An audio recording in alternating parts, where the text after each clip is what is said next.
All right, we're looking at Review 13.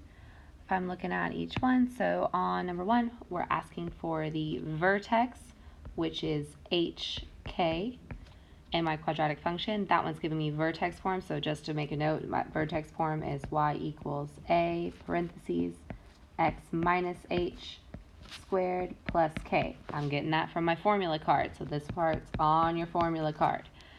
So if I'm looking at my vertex, I've got an opposite h and k.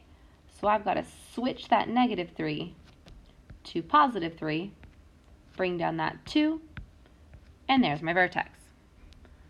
Okay, axis of symmetry goes through that vertex, but uses your part. So this is a Lux equation that uses your x in your vertex. So we're going to do it as x equals h, which means, again, I got to get that out and flip it because it's opposite in my equation, because again it's got that negative h in there. So this becomes a positive 3, and we want it to be a vertical line, so I got x equals 3. Number 3, domain. Well, they don't do anything crazy to it, so then that means all real numbers every time, unless they do something crazy. All real numbers, because I've got that squared that's in there. Okay, solution set means I'm solving. So we could do this in the calculator by doing y equals and doing second trace 2, or I'm seeing that this one can be solved by square roots. So I'm going to zoom in there. For this, you want to get x by itself. So I'm solving for x. Well, I got to get rid of that next part first. So I'm going to take and add 16 to both sides. Then I'm going to get x squared equals positive 16. I want to again get x by itself, so I have to do the opposite and take that square root, because the opposite of squaring a number is taking that square root. And then that's going to be x is equal to, now if I type that in my calculator, it's only going to give me 4. But I know that it's positive and negative 4. So that means my solution set is negative 4 and positive 4 for my answer. And if I graphed it, I would have an x-intercept at negative 4 and an x-intercept at positive 4. Okay, 5 is looking at getting the 0. So I got to remember back to my vocabulary and know that 0 is the x-intercept. So, 2 ways of doing this. You can go into y equals and put your equation in, 3x minus 4.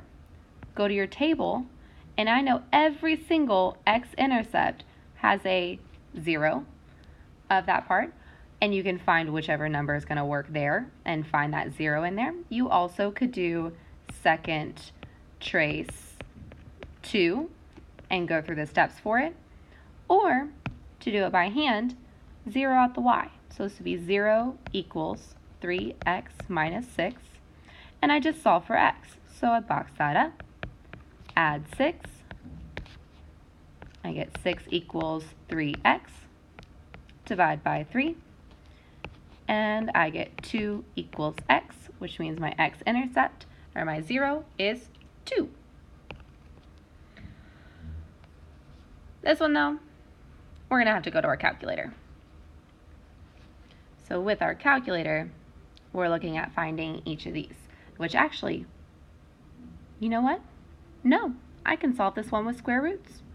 But it's going to be an ugly number, but we can still solve it with square roots. So if you zero it out, we get 3x squared minus 6. Box that up. Do my opposite. Ooh, this feels familiar. Get my x squared by itself. So then I get 6 equals 3x squared. Divide that by 3, because again, I'm getting x by itself. 2 equals x squared. It's going to be ugly, but now all I have to do is it's going to be plus or minus the square root of 2. I just got to go figure out what that is. So if I go to my calculator and I type in square root of 2, I get that it's positive 1.4. And then if I type in negative and then square root of 2, I get negative 1.4. And those are my two zeros. And if I graphed this in the calculator, It'd give me the same exact thing. Okay, for 7. Rate of change for the equation 3x minus 6y equals 30. This one's in standard form right now, which means I can't find my rate of change, which means I have to change this. So we're going to take and subtract 3x. With the following. So I'm going to get negative 6y equals negative 3x plus 30. Yvonne Todd. Divide both sides by negative 6. We get y equals positive 1/2 x minus 5, which means my rate of change is my slope right there. So then my slope, or my rate of change, is 1/2. Equation that represents a horizontal line, I'm starting to think hoi, that passes through the point, negative 2, 7. So if it's hoi, then I want the y equals equation. So I don't want x, I want y. So my equation is y equals 7.